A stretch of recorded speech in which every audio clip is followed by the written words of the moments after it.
William Patterson University Television. Well, welcome back to the desk. And what has been an interesting NBA season already with a lot of transactions going on. We have Tristan, Danny, Nijee. Welcome back, Nijee. And Hey, what's up? here to break it down with us. Hey, Justis, I'll start with you. You're our resident Nets fan. We see the Nets jersey in the background. The Nets traded most of their depth. Jared Allen, Karis LeVert, Taurean Prince. They traded a lot of their depth to get this guy named James Harden. Now, we know that this guy, James Harden's a bucket. They played their first game 2 days ago. They played the Cleveland Cavaliers. Colin Sexton made them just look like slip and slides because he's like, Katie, you want a bucket? You got it. Kyrie, you want a bucket? Kyrie had a lot of those. But that's neither here nor there. Justis, the main question, because it's only one game, do you think that this big three will result in a championship? I don't know if it's going to result in a championship, but we're definitely going to be championship contenders for the next couple of years. I mean, it was obviously a big risk, dumping our whole future for James Harden, but it's going to be worth it considering that we're going to be in the finals this year and probably next year. I know a big question mark is whether or not the big three would be able to play together. I don't think that's the main issue. Have you seen tonight, they didn't really step on each other's toes. I don't think that's the issue. The issue is obviously defense. I mean, we scored 130 plus points against, and, we lost by 12 against the worst offensive team in the league.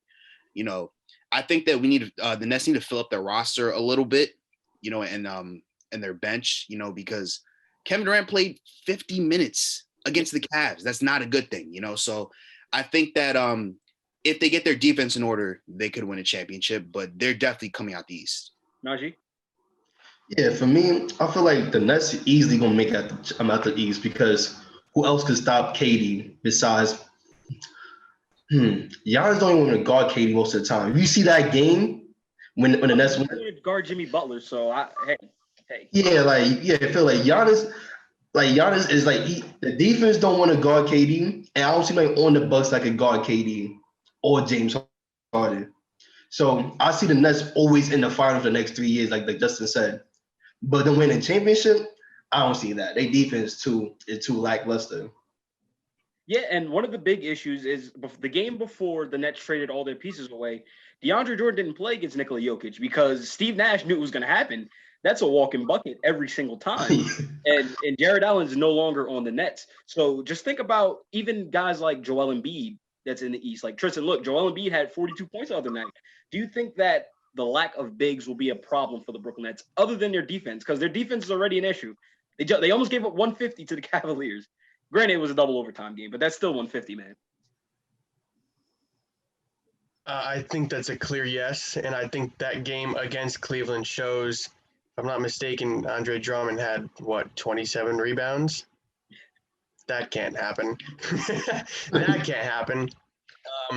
27 rebounds turns into second chance points, and at the end of the day, you cannot get out rebounded like that. I understand the offensive talent on that team will probably carry them to the finals, but like everybody else said, the defense is crucial here. Danny, now everybody's going in on the faults. Are there any positives that you saw out of this game? Well, like Justis said, offensively they looked fantastic. There were no issues. There was nothing like that. Harden was facilitating. He was cool with Kyrie getting his shots when Kyrie was going. Fine with KD. I don't worry about KD because dude's a walking bucket. He could literally 25 in his sleep any given night. It is basically 30 every night this season.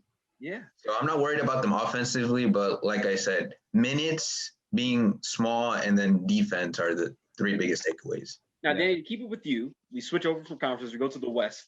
A team that was criticized a lot coming out of the season, the Los Angeles Clippers. They're no longer number one, but I think they're number three. But they still have a very good record. Paul George is trying to get some of those nicknames that people have been calling him away from him. Kawhi's been playing better. They've moved to a triangle offense. So, Danny, what do you think is the biggest improvement that they have made from last season to now? I feel like from a philosophy standpoint, I like the fact that Kawhi and Paul George are taking more of an onus of being facilitators, since that team doesn't have really a true point guard. And then I feel like Paul George having a really good season from three. Dude's shooting, I'm pretty sure 50% from three, which is kind of ridiculous. I like the pickups that they got. I like Serge. I like Batum, and I like Kennard. Overall, I feel like I wouldn't say they're deeper, but I feel like they're more connected than they were last season. Justis? Yeah, I'd have to agree with Danny. I think Paul George and Kawhi are becoming more leaders of this team. I think last year there was a lot of behind the scenes issues between the two stars. But both of them are balling right now. Both 24 plus points, 50% from the field.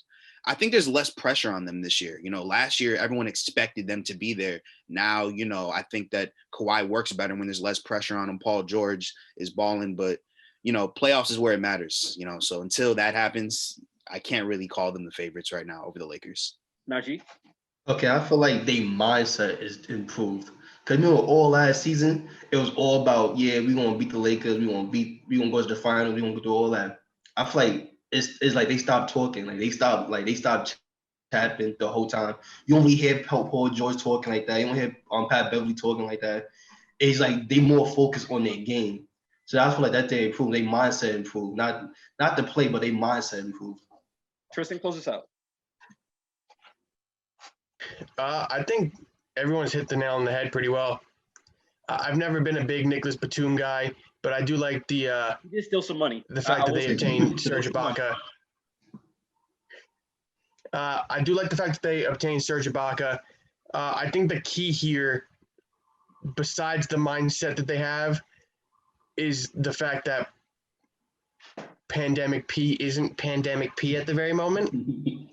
I think he's a key point in as to why they're playing so well, because when he does not play well, it shows. Yep. Kawhi is the caliber player. You're going to get 20, 25 from him every night anyway. So, yeah, it's going to be interesting. The Clippers, they're looking to bounce back. Now, a team that's trying to bounce back and more recently, the Bucks are looking a little slow. They had to face James Harden and Kevin Durant one night, and then the next they play LeBron and AD. They're coming off 2 back-to-back losses. Najee, we'll start with you. Do you think the Bucks have a chance to make it out the East this year? Like I said earlier, no, because I believe the Nets going to come out of the East for the next 3 seasons. And the sole purposes, like the sole reason why I say this is because I don't believe in Giannis in the postseason. I never see him guard the best player first. Like that's first thing first. I never see him guard the best player. And second, other teams is easier to scheme against the Bucks. Okay, Jrue Holiday was a good pick, but still, it's not enough. If Middleton not going to be scoring 25 to 30 points in the postseason, there's no point of being number 1, number 2. If it's going to be the same outcome every season. Danny?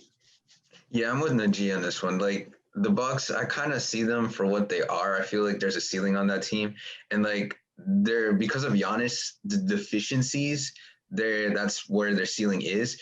I was watching the Dallas game. The Dallas game is like one thing that I saw. Dude went 1 for 10 on the free throw line. 1 for 10 on the free throw line. I'm a resident accounting here. 1 for 10, that's 10%. That's not very good. So if teams want to hack Giannis, then they could just hack him, and then he's not going to hit his free throws. Yeah, they're easy. They're free. When I played in high school, my coach always told me, "Hey, they're free. You might as well take them if they're free." Justis, I know that you probably don't see the Bucks coming out the East, but do you think at least that they can make the Eastern Conference Finals? Because they didn't do that last year, and they had the best record in the league. Yeah, I think they can make the Eastern Conference Finals, even though I think that Philly might have a good chance just because they always match up against Giannis. But I said this when they made the Jrue Holiday trade. They don't have a closer. They don't have someone who can consistently close out games. If you look at the end of that Nets game, in that last play, they down by 1, they double-teamed Chris Middleton, and Giannis was at half court, nowhere to be found. So I think that's the problem, especially when you're playing a team, a 7-game series against the Nets with all that firepower. Tristan? I don't want to say that the Nets the Bucks window is closing, but it's starting to feel like it might be. I was a fan of the Jrue Holiday signing in terms of keeping Giannis in Milwaukee, making him think, hey, we're making moves for you. Let's try to get this done. But I agree with Justis here. They're still missing that key player. I feel like Chris Middleton might still be one of the only shooters they have, which is a problem. Giannis seemed like he was really developing a jump shot at one point. Now it kind of feels like he's backing up on that a little bit. So I'm not too sure. I don't want to say it's closing yet, but it's looking like it.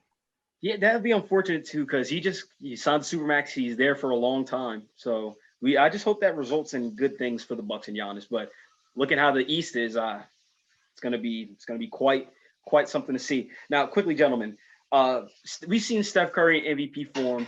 The guy's been criticized, but now he's in the MVP conversation, which is something just funny to me because they said his career was on the line. He had to prove something, and it's not true. But Tristan, quickly, we'll start with you. If you had season ends today, who's your MVP? I would love to say Stephen Curry, but because of the position his team's going to be in, it probably won't be him. So I'm probably going to lean towards Kevin Durant. The man coming off an Achilles injury is averaging 30 points, if I'm not mistaken. And the fact that his team is probably going to end up in the finals, at least that's our prediction now, I think it's only going to prove that he's the MVP. Nijee? Okay, we all know the MVP is about narrative, it's about the storyline. If KD could keep up with 30 points, I could see him getting that, but I'm not going to say KD. I'm going over reliable, the Mr. number 36, age 36, LeBron James. If everybody tread waters like how they doing right now, they have no reason to not give it to LeBron because he put the same numbers for the past 10 plus years. Same 27 numbers, same 27 points, almost 10 plus rebounds, almost 10 plus assists. He could average triple double if he really want to. So if KD stay with 30, I can see KD getting it. But if he go below 28, they won't give it to LeBron just because it's LeBron. Hey, look, if you look at the NFL, it's an old guy's award now. Look, Aaron Rodgers is 37. He's about to win the MVP. But Danny, who do you got for MVP? Statistically, my heart, it's where it's at because I want to give it to Nikola because I'm the resident Nuggets fan here.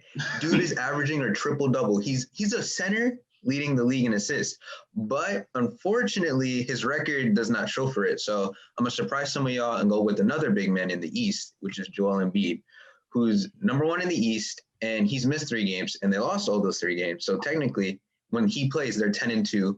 He's had 2 monster 40-point games, and I think he had another 38-point game.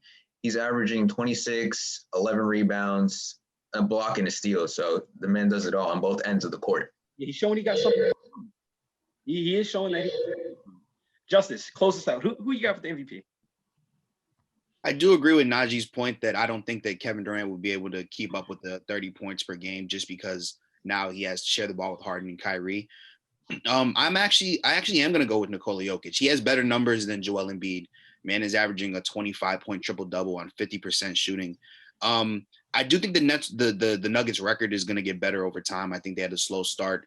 And Joel Embiid hasn't had his yearly injury yet, so I'm going to go with Nikola Jokic. I mean, that's funny. That's funny. His yearly injury. Sadly, true. But one thing that sadly that this block is over. So coming up next, we're going to preview what an interesting matchup we have. We have Tom Brady. We have Aaron Rodgers. They're going to collide. The classic matchup. We're going to see who's going to move on to the Super Bowl only here on WPTV.